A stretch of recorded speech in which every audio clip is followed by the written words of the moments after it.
Em nome do Pai, do Filho e do Espírito Santo. Amém. Queridos filhos e filhas, estamos no terceiro domingo da Quaresma. Que neste dia consagrado ao Senhor, o nosso coração faça uma experiência viva e profunda com a palavra de Deus que nós iremos proclamar. Proclamação do Evangelho de Jesus Cristo segundo João. Glória a vós, Senhor. Estava próxima a Páscoa dos judeus e Jesus subiu a Jerusalém. No templo, encontrou os vendedores de bois, ovelhas e pombas e os cambistas que estavam aí sentados. Fez então um chicote de cordas e expulsou todos do templo, junto com as ovelhas e os bois. Espalhou as moedas e derrubou as mesas dos cambistas. E disse aos que vendiam pombas: tirai isso daqui. Não façais da casa de meu pai uma casa de comércio. Seus discípulos lembraram-se mais tarde que a Escritura diz: o zelo por tua casa me consumirá. Então os judeus perguntaram a Jesus: que sinal nos mostras para agir assim? Ele respondeu: destruí este templo e em 3 dias o levantarei.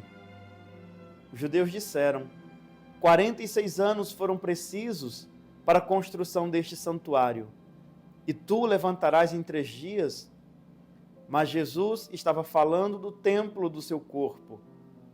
Quando Jesus ressuscitou, os discípulos lembraram-se do que ele tinha dito e acreditaram na Escritura e na palavra dele.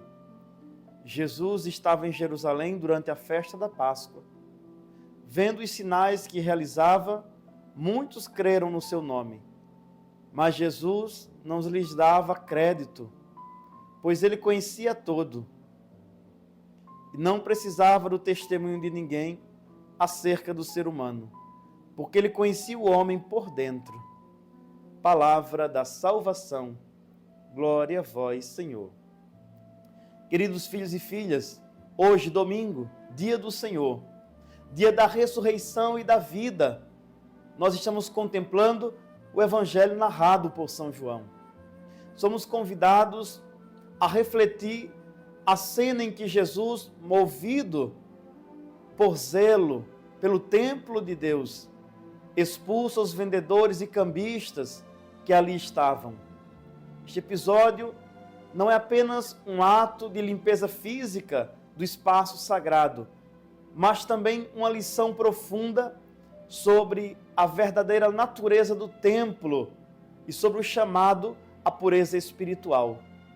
O templo, como lugar de encontro com Deus, deveria ser um espaço de reverência, adoração e comunhão. No entanto, havia sido profanado pelo comércio desenfreado, pela ganância e pela busca desenfreada pelo lucro. Jesus, com autoridade divina, intervém para restaurar a santidade do templo, para lembrar-nos de que o verdadeiro culto a Deus requer corações puros e desprendidos. Assim como Jesus purificou o templo físico, ele também deseja purificar os templos de nossos corações.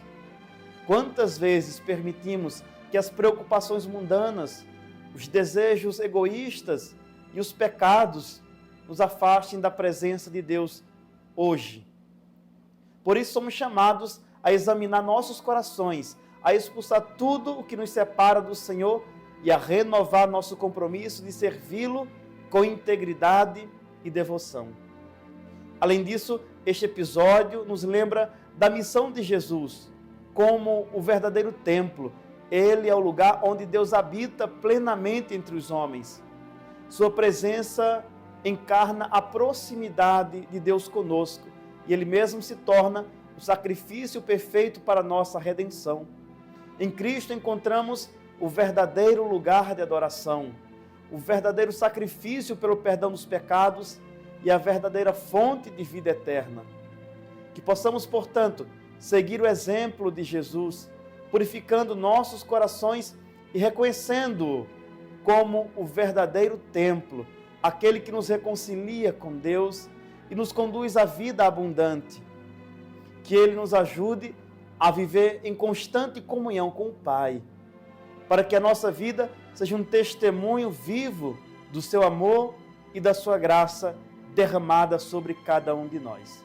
Que o Senhor vos abençoe e vos guarde. Em nome do Pai, e do Filho, e do Espírito Santo. Amém.